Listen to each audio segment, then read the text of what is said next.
this is Sienna, Assistant Editor of Voice.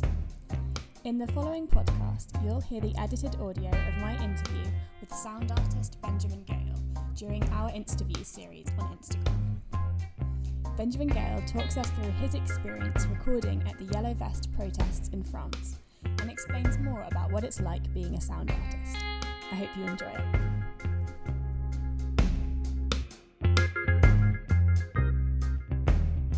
Hi Benjamin. Hi Sienna, how you doing? I'm really good, thank you. It's good to see you. How are you doing? Yeah, I'm well, really good. Good, wonderful. Right, I reckon we should just jump in. Sure. So first, it'd be great if you could just introduce yourself to anyone who's watching and explain what it is you do. Yeah, sure. So I'm Benjamin Gale. I'm a sound artist. I mostly work with what we call field recordings. So it's going out into the world and recording with microphones and recording the natural world and also elements of humanity. So a project that I've recently worked on that's just been released is the Gilets Jaunes recordings. Mm-hmm. Okay, do you want to tell us more about those recordings? Sure. So it came out a little while ago, but it's just been released with Camp Editions, and it was from December of 2018. So if you cast your mind back, there were a lot of protests in France. They were also known as the Yellow Vest recordings, Yellow Jacket recordings. The protest started in December of 2018, November, December, and went on for 45 consecutive weeks in Paris. So the recordings themselves are a collection along with field notes and photography, and they basically track one day in the protests in, I think it was the 10th week in Toulouse, which is a big city in the south. So there's about 10,000 protesters and some rioters there, and myself and William Mortel, who's a photographer, went out and basically tried to capture the essence of the protests from its inception right out to the kind of more climactic, violent end. Wow, that sounds amazing. So why did you kind of decide to go to France and record audio around the Yellow Vest protests? Yeah, so I was living there at the time. I lived there for about 2.5 years.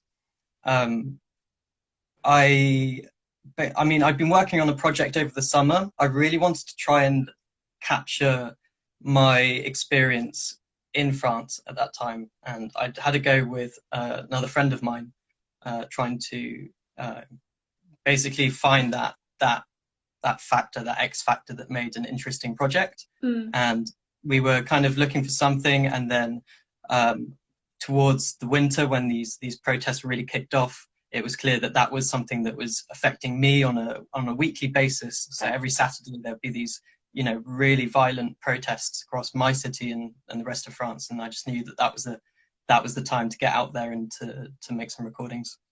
Amazing. I would like to ask something around these Yellow Vest protests. So you mention in the kind of description that you give alongside the recordings that it's not meant to be a political commentary, but more of just a narrative of what happened when you were there. So could you just tell us a little bit more about this concept?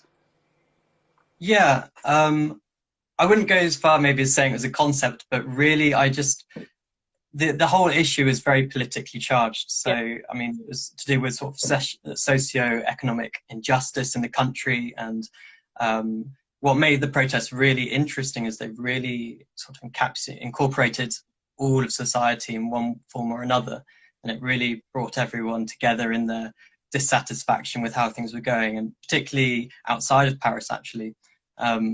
So I think that for me, I didn't want to make it too political in itself. Like, I'm not a French citizen. What I really wanted to do was find a way to reflect back what I was capturing, what I was hearing, and allow the listener to kind of make their own decisions on what they felt. Definitely. So you say that these recordings are binaural, in a binaural format. So could you explain a little bit more about what that is? Yeah, sure. So I think binaural, the term's been flying around for a while now. You might have heard of binaural beats. There's a few other things that are out. Binaural literally just means of two ears. and it's also a recording technique. One way of doing it, which I went for, is to you take two small microphones and you attach them to your ears, and part of the reason was actually just to be stealthy and not to draw attention. But also what this binaural technique does is it captures the sound as you're listening to it, so that when you listen back, it's like you're listening with two ears. So it really gives you a kind of 3D field of sound, and you're enveloped in the recording. So yeah, I think it helps to make it all feel a bit more real. Definitely. I think like the feeling of authenticity really comes across, like when I was listening to it, even just through my laptop speakers, it still comes across. So yeah, that's great. And you mentioned kind of you didn't want to be too obvious and kind of be stealthy within the protests themselves. Yeah. What was it like being amongst a protest like that? Can you just tell us a bit more about the atmosphere and what it was like for you? Sure.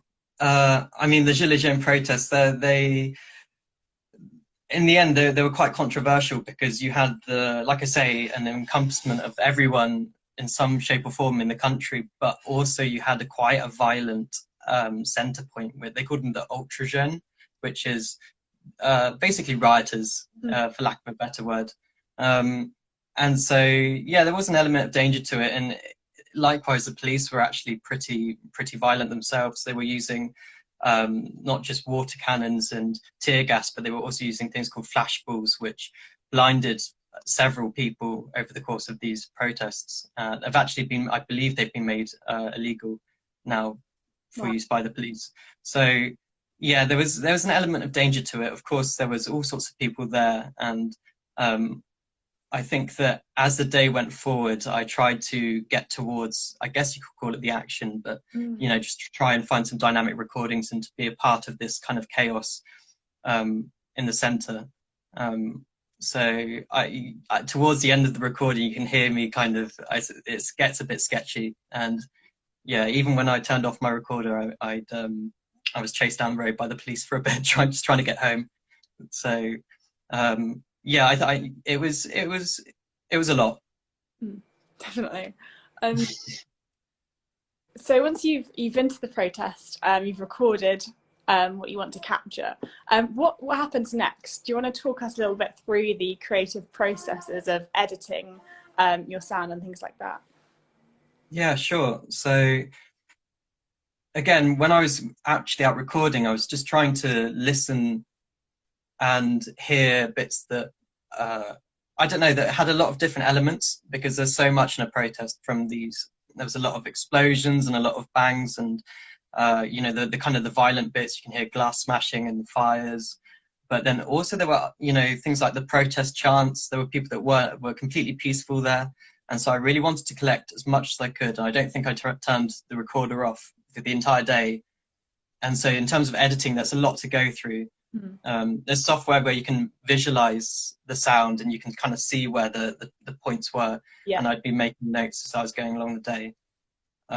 So in terms of editing, I just tried to find a variety of sounds, but also that went in kind of like a timeline, because the day felt like it was going in a timeline, you know, from this kind of anxious foreboding at the start right through to a chaotic finish.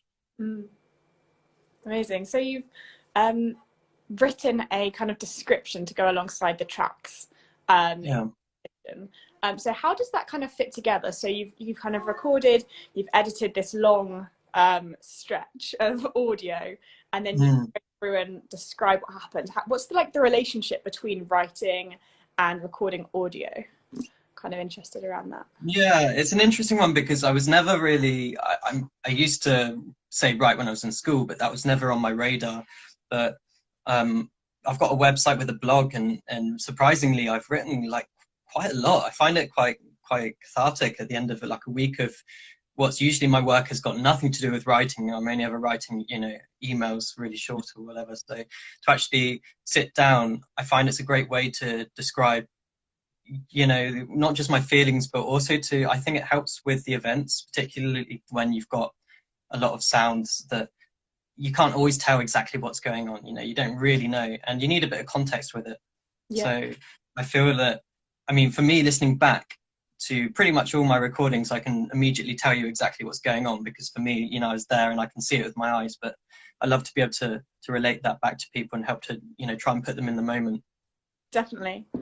Okay, so if a young person is watching this later and they kind of want to get into maybe field recordings, or they're interested in just around sound and they maybe want to do something with that for their career, what tips or advice might you give them?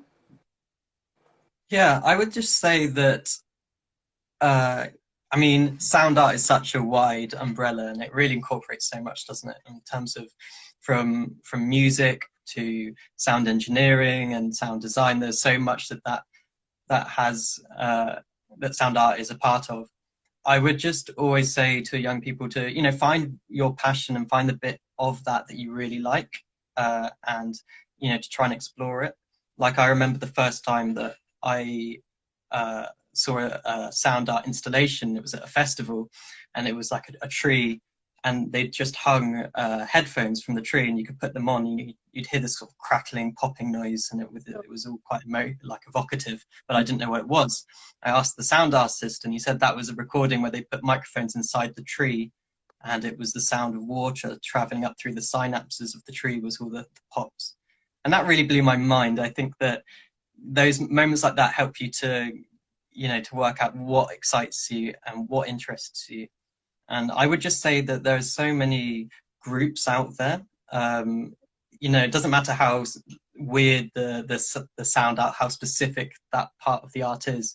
Like, you'll always find a group that's related to it. Facebook's, as much as I hate to say it, Facebook's great for it. There's sound art groups on there, sound art installation groups. So I would just say to explore social media and try and find the people that like the same thing that you like. Don't be afraid to talk to them. Okay. Like, when I arrived in Paris, I knew a few other field recorders just through Twitter, and I messaged them both and was able to meet up with both of them just by saying, like, oh, hey, you like, field recording too, let's have a coffee. And, I'd say just don't be afraid to just drop people a message and ask them how they're doing. Wow, that's really encouraging. So I'm kind of interested, how did you get into it? Like, is this something that you studied at uni, or is it like after that? Like, when did you kind of get involved? Yeah, I think I probably know the moment, because I was studying music technology at uni, which was really engineering in the most sort of, recording bands. But I wanted, for my birthday, I wanted to use my birthday money to do something a bit more, I don't know, that would further me in my studies. And my lecturer at the university said, well, there's this wildlife sound recording course with someone called Chris Watson in Iceland. It looks really good. And so at the time I begged my parents, I was like, I'd love to go and go on this course. And it was absolutely mind-blowing. We were out there with basically everyone who was out there was a sound artist in some way already. I was several years the youngest there, and they just taught me so much, and I learned so much from them. And I came back from it, and I was like, I got the bug. Yeah, amazing. We've just had a question from Candy on the chat, and she asked if you could add music to those recordings that we were just talking about. Would it be something chaotic like the protests, or would you go for something that sounds totally opposite? It's a really good question. Yeah. I think that I would, I'd choose something really dissonant and peaceful, but, that kind of happy, sad sound, like something like Boards of Canada, where it's, it allows the sound to come through. But I think more chaos might just turn into madness in my mind. So I'd choose something, quite gentle. Amazing. Great question, Candy. Okay, so we've been doing this interview series for a few weeks, and we've been asking comes on basically like, how have you found lockdown? How have you been staying motivated? Have you been staying motivated? Like, how have you experienced? I mean, it's hard, isn't it? I've got a job in post-production, but I've been on furlough. I'm about to go into my third month of furlough, and there's no immediate sign of things coming back to reality. And yeah, there's times when I can't get any work done at all, and it's a bit of a roller coaster, as I'm sure most people are experiencing. I've managed. I think I'm lucky because, as with art, it's so broad, and you can always find projects. and I love being able to collaborate with people, and with everyone else on lockdown as well. With so much free time, I've managed to just say yes to like 6 different projects, Amazing. and that's really helped to me to make some progress towards all of them, and just to keep me busy. Definitely. Have you like been watching anything or reading anything or listening to any podcasts or music that you would recommend to people? What have you been consuming artistically? Yeah, I've been running, as a lot of people have in the mornings. I think that's been the lockdown cure Yeah. for a lot of people. And I found that whilst it's not good for my pace, listening to podcasts is great for running. There's one in particular called the Tone Benders podcast, it's a sound design podcast. So it's aimed at quite a broad variety of people. It's not necessarily specifically artistic, but it deals with a lot of recording techniques and people in the industry.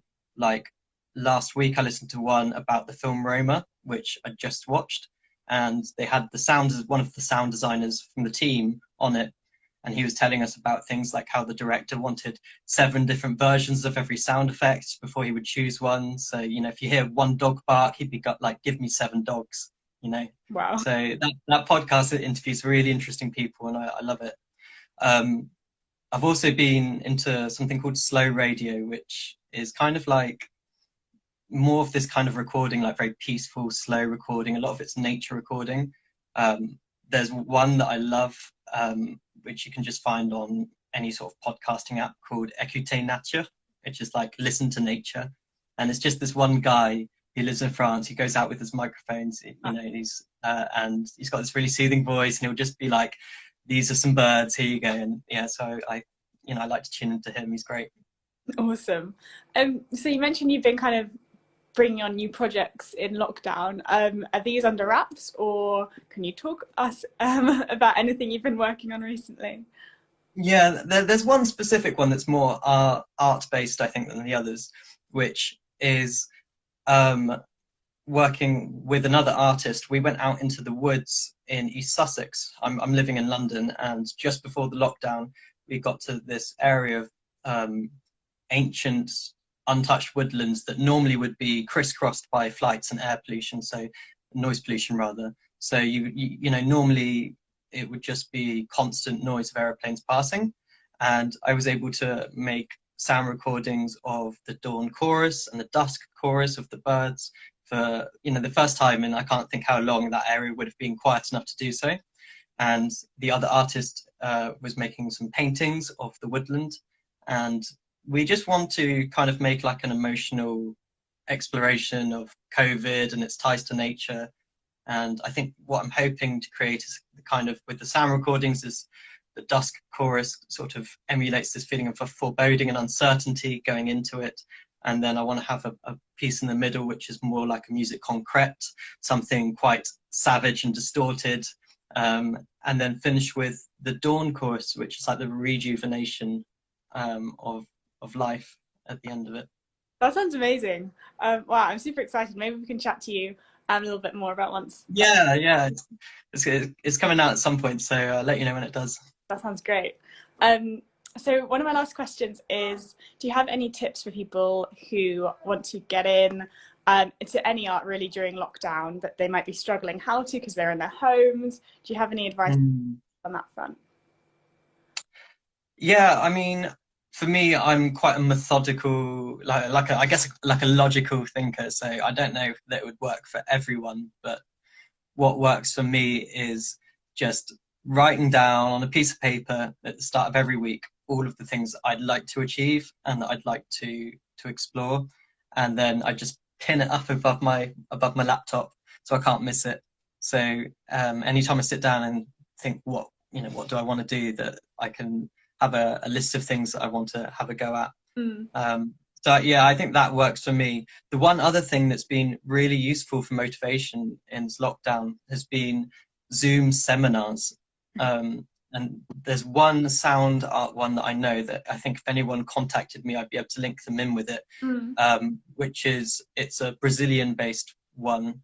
Up until now, they've been doing it. It starts 11 p.m. at night on a Thursday in British time, but I think they're going to try and make it more world-friendly. But The Seminario de Quarantina has been great. That's a sound art one.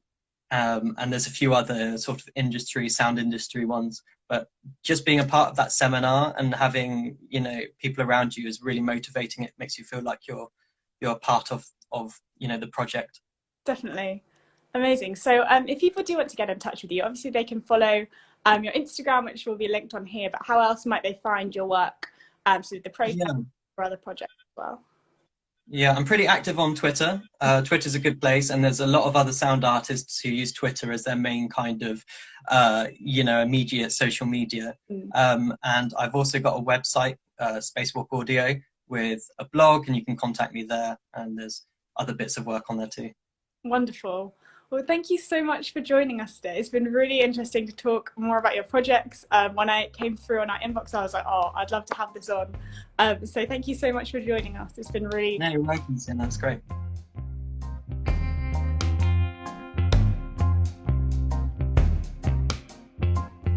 I do hope you enjoyed our chat with Benjamin.